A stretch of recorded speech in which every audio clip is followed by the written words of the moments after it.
Mari bersama-sama kita berikan tepuk tangan yang lebih lagi buat Tuhan kita.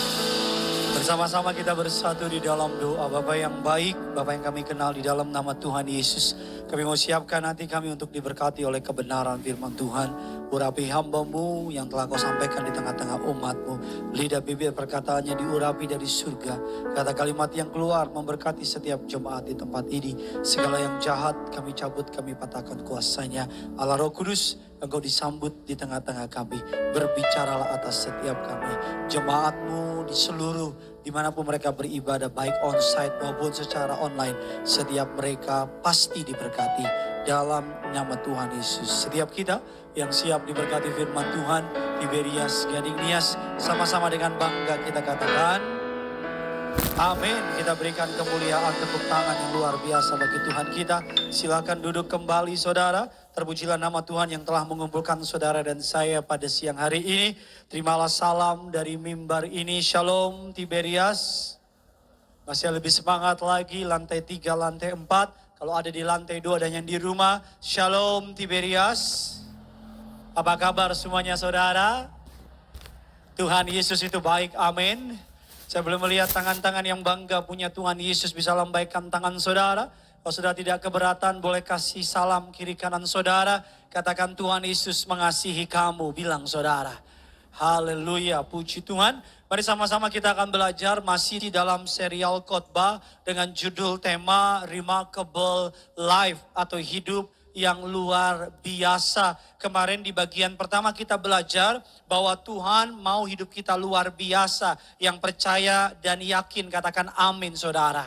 Alkitab katakan in order untuk menjadi luar biasa.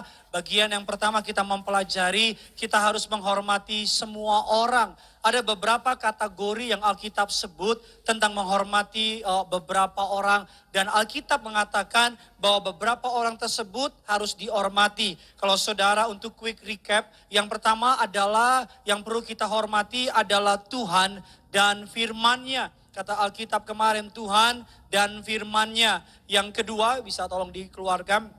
Yang pertama adalah Tuhan dan firman-Nya. Yang kedua dikatakan adalah yang perlu saya hormati adalah orang tua saya. Yang ketiga yang perlu kita hormati adalah pasangan kita. Dan yang keempat yang perlu kita hormati adalah hamba Tuhan atau orang-orang percaya. Dan yang kelima yang perlu kita hormati siapa kemarin saudara? Orang yang lebih tua. Kita akan masuk kepada bagian kedua. Sisanya siapa saja yang perlu kita hormati. Yang keenam catat dalam catatan saudara adalah unbelievers atau orang yang bukan orang percaya. Kalau orang Kristen hanya hormat sesama orang Kristen, maka itu bukan kekristenan. Katakan amin. Kalau orang Kristen hanya baik sama satu iman, maka itu bukan yang Yesus ajarkan. Yesus mengajarkan saudara untuk baik sama semua orang, terlepas dari apapun agamanya. Baik Islam, Hindu, Buddha, Konghucu, bahkan kalau dia agnostik, bahkan kalau dia ateis, bahkan kalau perlu kalau dia nyembah kaleng. Kalau ada agama nyembah kaleng, saudara harus menghormati orang tersebut. Alkitab katakan demikian 1 Petrus 3 ayatnya yang ke-15. Sama-sama kita baca. 3, 2, 1, ya. Tetapi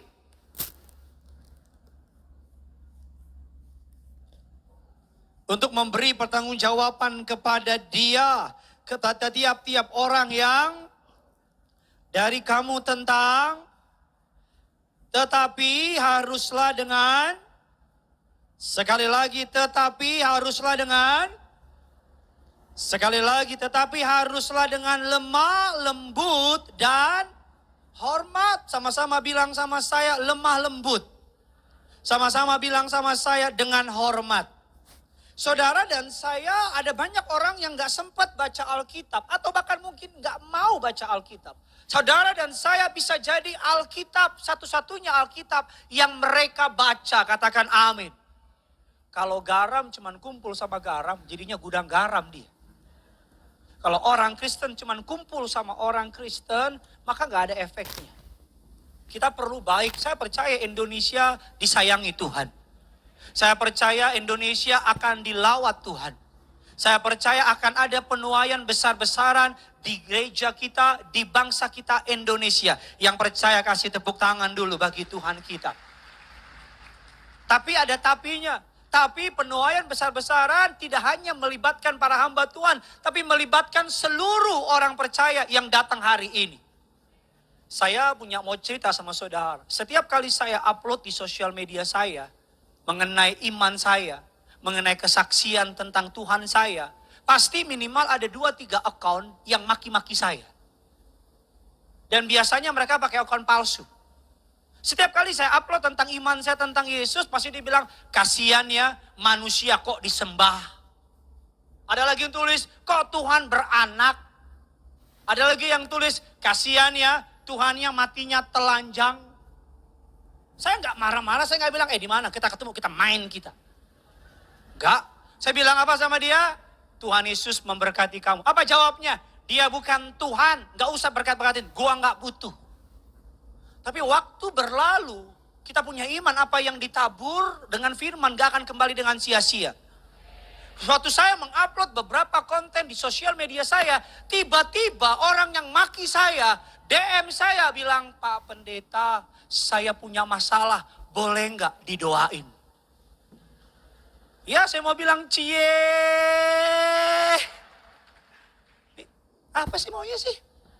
Dong tepuk tangan yang lebih semangat lagi buat Tuhan kita. Ayo. Orang boleh menghina iman kita. Tapi kita jangan menghina iman orang lain. Kita anak Tuhan, sama-sama bilang sama saya anak Tuhan. Amin. Gak apa-apa berbeda NKRI dalam bingkai kebersamaan, dalam bingkai kenegaraan. Memang ada perbedaan. Dan Tuhan yang bikin berbeda. Amin. Gak semua lahir. Kalau semua lahir orang Batak, repot dunia ini. Kumakan kau. Yang pertama, siapa yang perlu kita hormati? Orang yang berbeda kepercayaan. Kalau mbakmu, kalau orang di bawah saudara berbeda kepercayaan, gak usah. Jangan jadi orang yang rasis. Bangsa ini akan terpecah belah kalau kita hanya mementingkan golongan kita. Amin. Saya berdoa keluar dari tempat ini saudara, apapun. Tapi Pak, kita kan harus menginjil. Menginjil ada caranya. Amin, menginjil ada apa? Caranya di rumah kalau saya masak babi, saudara, saya bilang sama mbak saya, Mbak, ini daging babi. Jangan diambil. Tapi kalau dia makan, resiko ditanggung penumpang. Saya cuci piring sendiri daging yang babi itu. Saya cuci piring sendiri.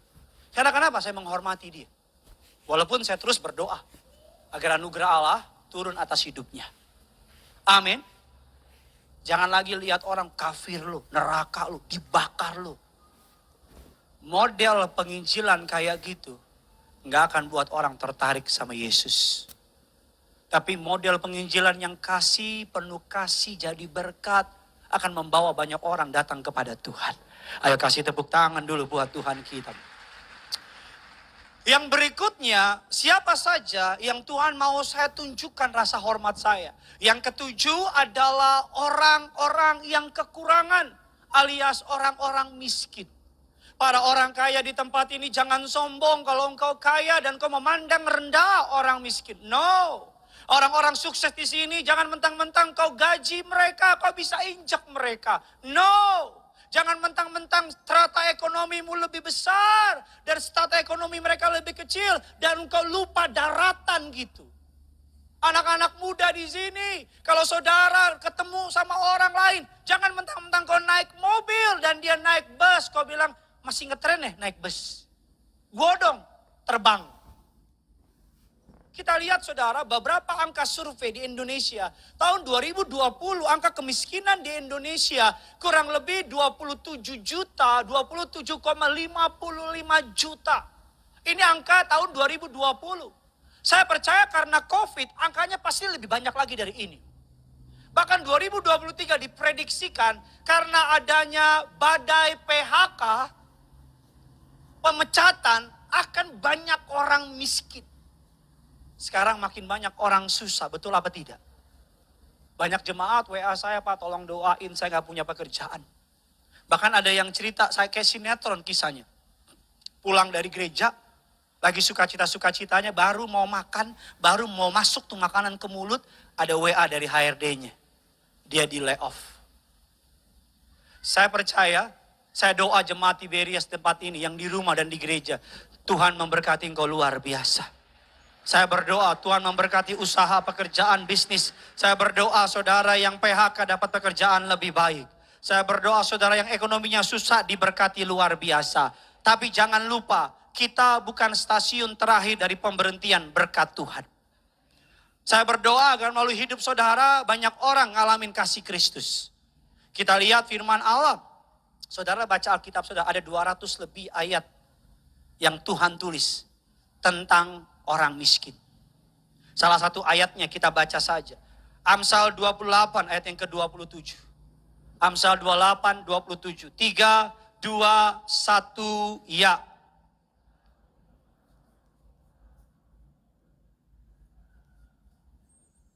Tetapi orang menutup matanya akan sangat. Amsal 14 ayatnya yang ke-31. Siapa menindas orang yang menghina, tetapi siapa menaruh belas kasihan kepada orang miskin. Apa saudara? Memuliakan siapa? Dia. Alkitab katakan ketika saudara dan saya menolong orang miskin, bahkan satu-satunya ayat di Alkitab yang Alkitab katakan Allah berhutang kepada kita ketika kita menolong orang-orang yang miskin. Ada sebuah kisah, ini menjadi sosial eksperimen di Amerika. Terjadi di sebuah gereja mega church di daerah negara bagian Illinois, saudara. Illinois. Tahu Illinois, saudara? Samping Jatinegara. Di negara bagian Illinois ini, saudara, dari gereja Harvest Bible Church. Senior pastornya namanya Pastor James McDonald. Dia mendandani dirinya jadi pengemis. Dia jadi pengemis dan duduk di depan bangku gereja atau duduk di pintu masuk gereja. Dia pura-pura jadi pengemis. Dengan harapan khotbah bertahun-tahun yang dia ajarkan kepada jemaatnya, dia berharap supaya jemaatnya bisa mengaplikasikan firman-Nya. Ngomong-ngomong enak khotbah sambil duduk ya. Enak loh begini. Kopi di sini, pisang goreng. Ngomong-ngomong di Alkitab nggak ada ayat khotbah harus diri loh, nggak ada ayatnya. Nggak ada, itu kebudayaan aja. Saya duduk terus aja ya. Dia lagi duduk saudara pakai baju, wah. Susah amat ngomong baju. Pakai baju pengemis, berharap jemaat yang dia layani selama ini tergerak hatinya oleh belas kasihan. Saudara mau tahu apa yang terjadi? Saudara klik aja di internet, di Google. Nggak ada satupun jemaat yang datengin dia. Bahkan saking sedihnya dia pergi mau masuk gereja. Security yang biasanya bukain pintu mobilnya, ngelarang dia masuk. Karena dia pengemis. Gereja kalau hanya memandang orang kaya, nggak memperhatikan orang miskin, repot gerejanya. Kalau saudara dia naik ke dalam pulpitnya, di mimbarnya, dia khotbah apa, saudara mau tahu apa? Dia khotbah demikian. Firman bukan hanya untuk didengar, bukan seberapa banyak firman yang kita dengar. Tapi seberapa banyak firman yang kita lakukan. Saya belajar dari gembala sidang saya. Gembala sidang saya punya kebiasaan. Dia kemana-mana selalu bawa uang di kantongnya untuk memberkati orang-orang. Saya tiru, saudara, setiap bulan ambil uang yang bagus di bank, tuker, saudara. Suatu hari saya pelayanan di Surabaya, duduk, saudara, mau take off, masuk ke toilet. Sampai di toilet, saudara, saya terbiasa ngasih orang di toilet, belajar dari Pak Pariaji, mendiam. Ambil duit, saudara, tapi ketika saya buka dompet saya, uang di dompet saya semua 100 ribuan. Orang kaya. Semua 100 ribuan. Dan namanya manusia lama. Ada beberapa dari kita yang perlu diperbarui tiap hari. Saya langsung cari restoran. Mau ngapain? Tukeran. Yang belaga-belaga gak tahu lah lo lah. Gayamu, enggak, gue mah enggak. Saya cari tukeran karena asumsi saya ya oke lah 10 ribu, 20 ribu. Tapi ketika saya mau keluar, Roh Kudus yang manis, yang lembut bilang di hati saya, memang kurang aku berkati kamu. Dan saya bilang, Tuhan banyak banget berkati saya. Tapi ini 3 orang nih Tuhan.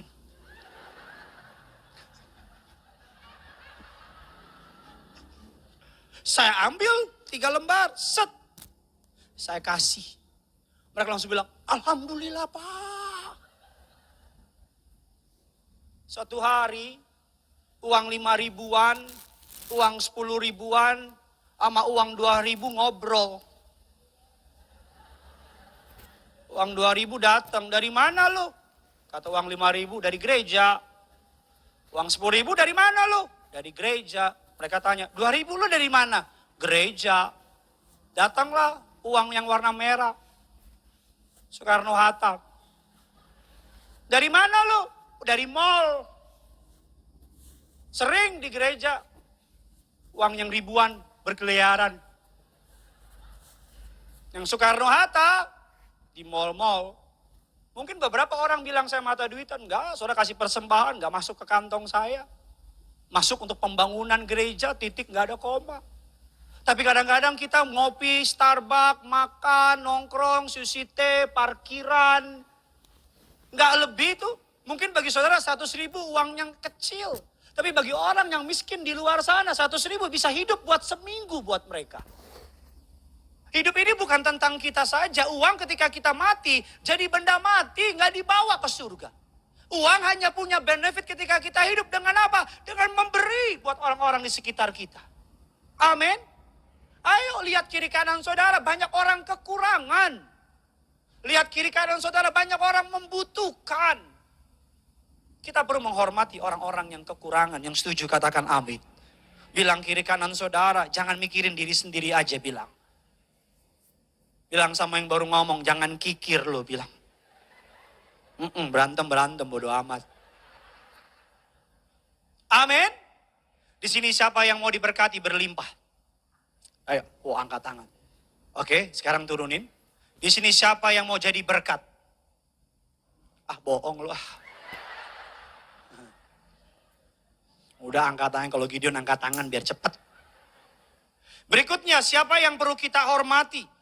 Kata Alkitab, setelah kita menghormati, Alkitab katakan menghormati orang-orang yang bukan seiman sama saya. Jangan ada lagi orang Kristen yang melecehkan, merendahkan kepercayaan orang lain. No, kita orang percaya, katakan amin.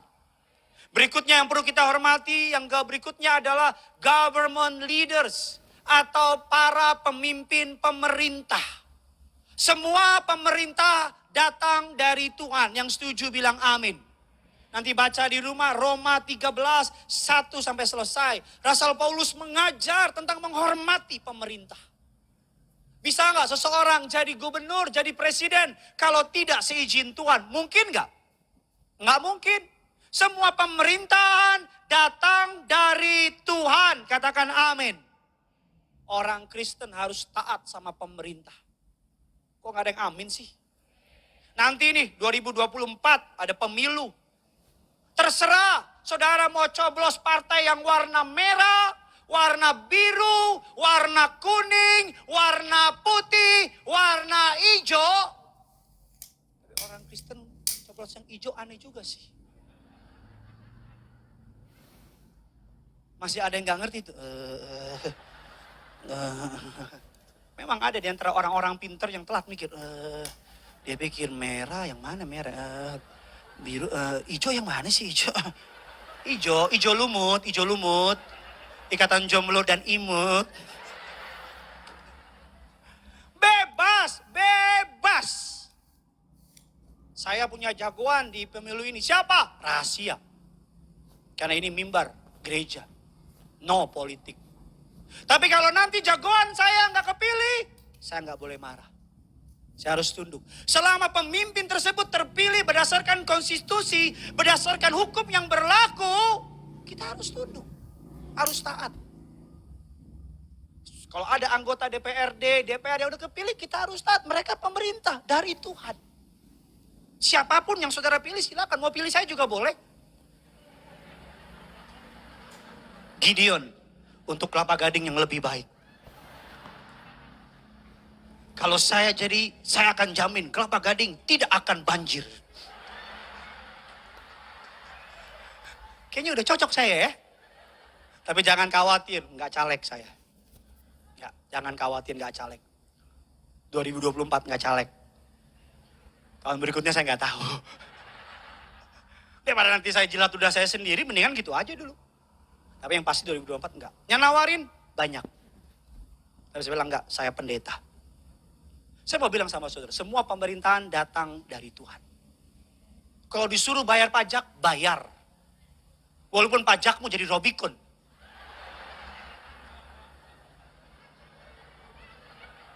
Masih ada yang nggak ngerti. Yang tadi dia belum ngerti, tambah yang ini. Gideon kalau khotbah misteri ya. Walaupun pajakmu jadi Harley, jadi rumah mewah di Manado, Pangana Pakita Pagoda, bayar. Gembala sidang saudara saya, gereja bangunannya bayar pajak, walaupun gereja bayar pajak.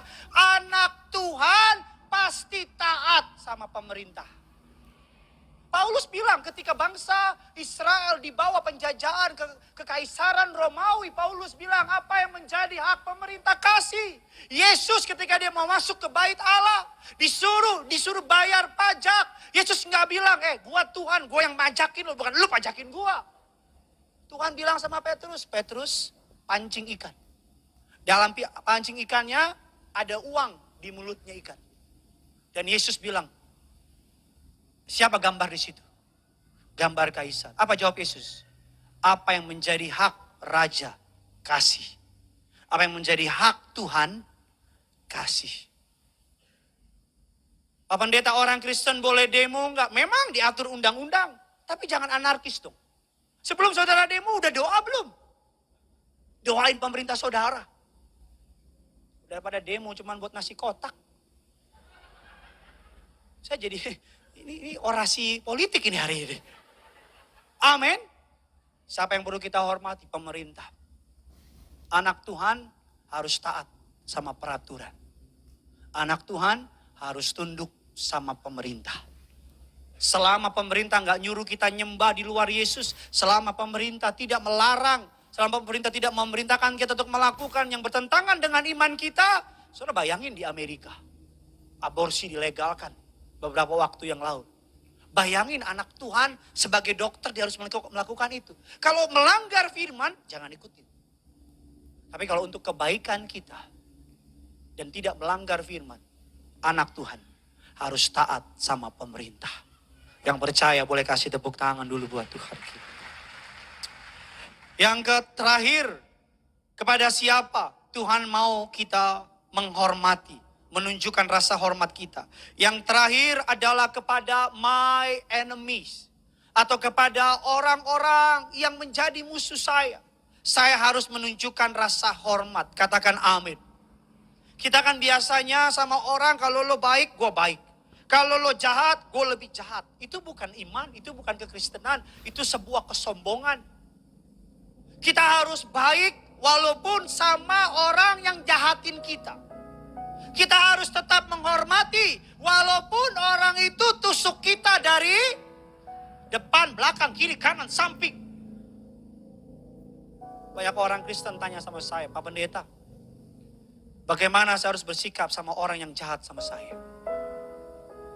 Pak Pendeta, bagaimana sikap saya sama orang yang nyakitin saya?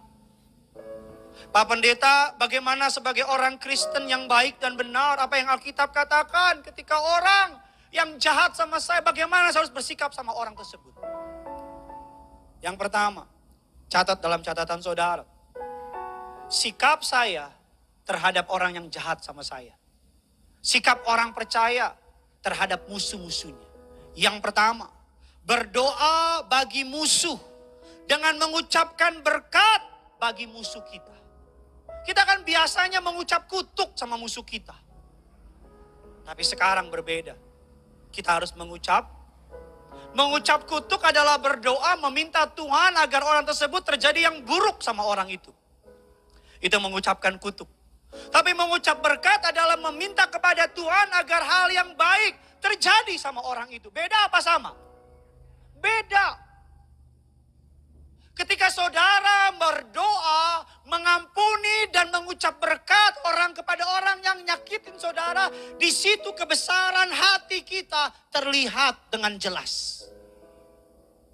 Saya ulang sekali lagi, ketika kita berdoa bagi orang yang nyakitin kita, dan ketika kita meminta berkat kepada Tuhan untuk orang yang jahat sama kita, di situ kebesaran hati kita terlihat.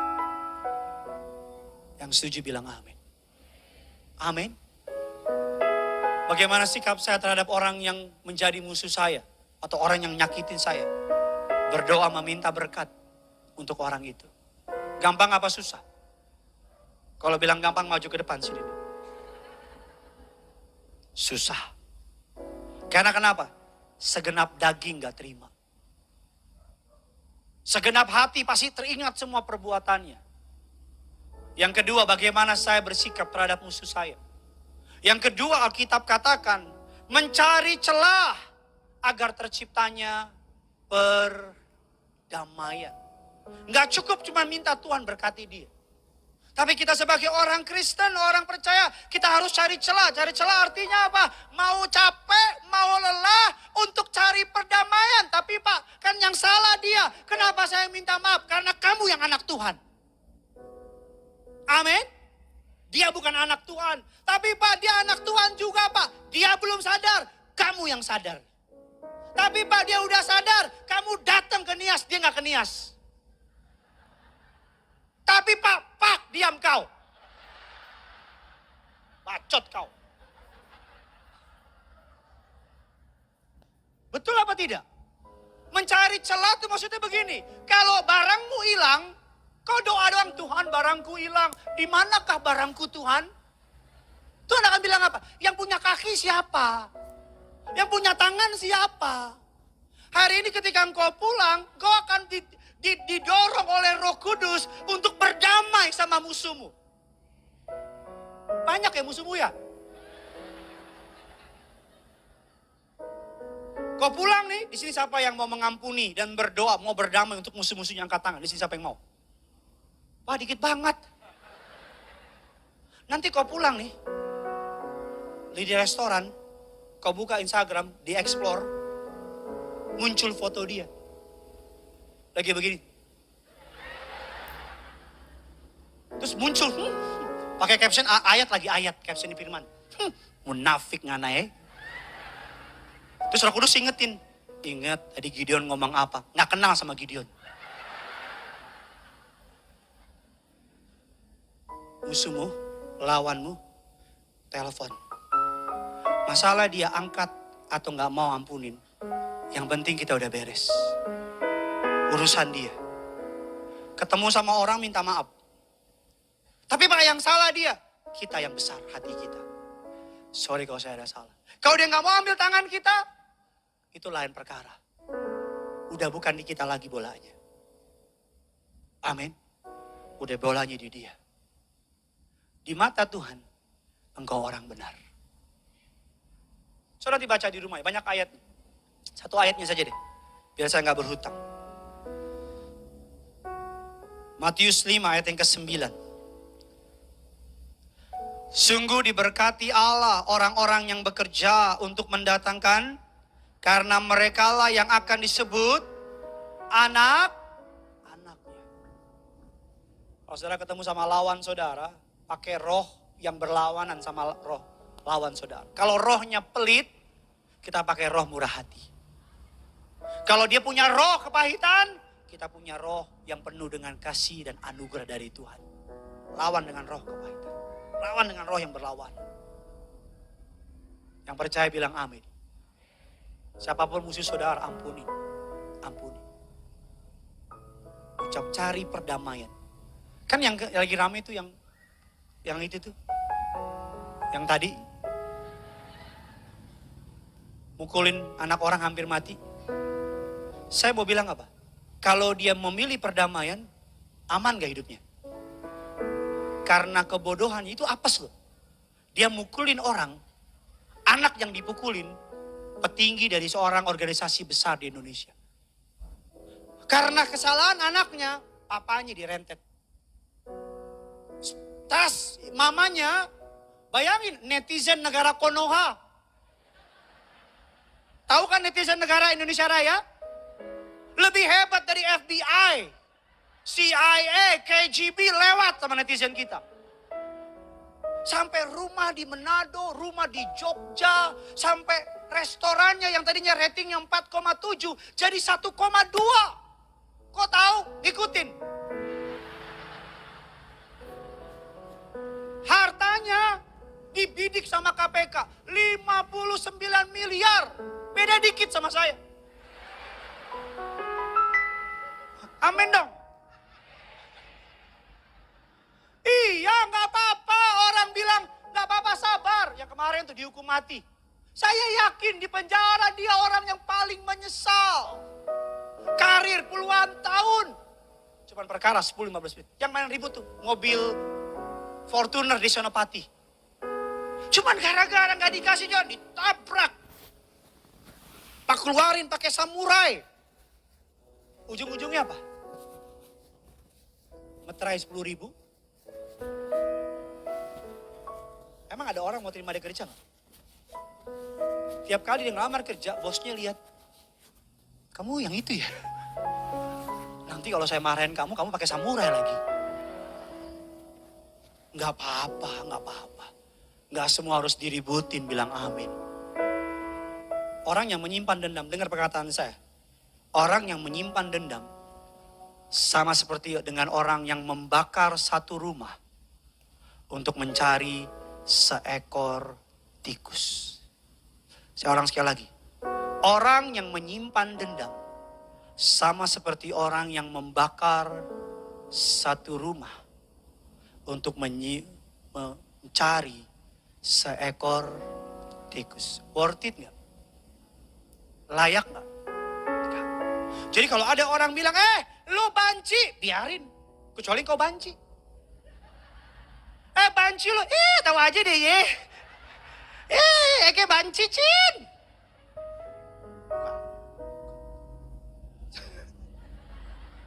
Ada yang bilang, Pak mirip, Pak kurang ajar itu.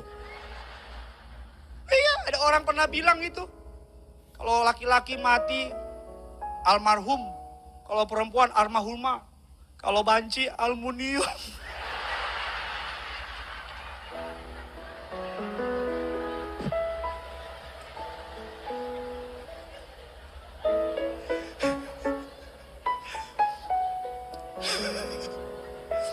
Nanti ditanya Gideon, kot Bapak aluminium. Tuhan Yesus tolong. Iya. Gak usah marah. Mengucap berkat bagi lawan kita. Berkati. Saya tutup dengan ini yang terakhir.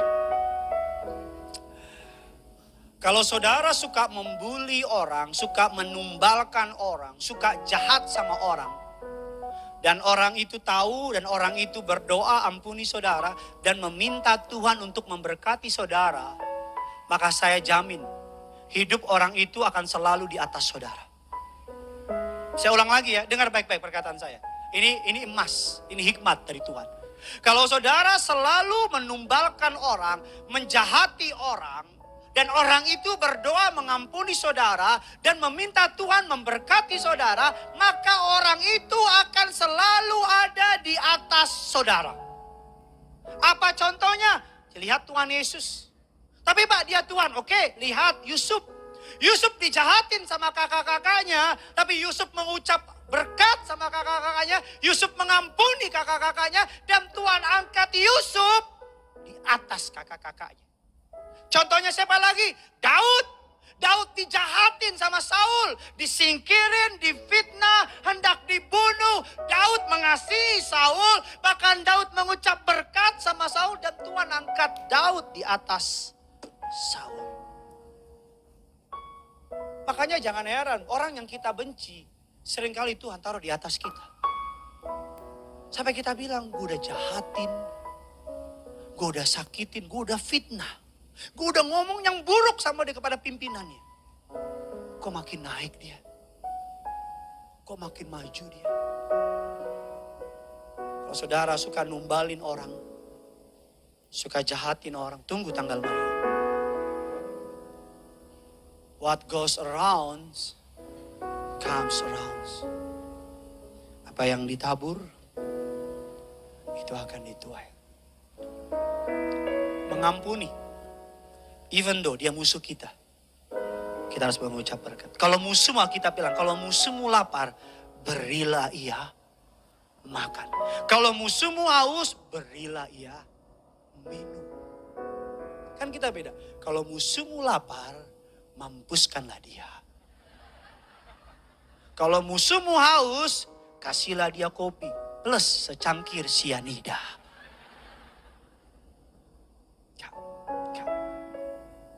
Di atas kayu salib, Yesus berkata, "Ya Bapa, ampunilah mereka, sebab mereka tidak tahu apa yang mereka perbuat." Doa saya ke 10 orang tadi, tipe orang tadi. Kita besok akan masuk kepada bagian yang ketiga dan minggu depan bagian yang keempat. Doa saya, firman ini boleh memberkati saudara. Yang punya surga, crazy in love with you. Kita kasih tepuk tangan yang luar biasa bagi Tuhan. Meneraikan firman-Mu bertumbuh berakar belum menjadi rema. Kami siapkan hati kami sambut yang terbaik, tubuh dan darah Tuhan Yesus. Sama-sama kita yang siap memberi. Sama-sama kita katakan,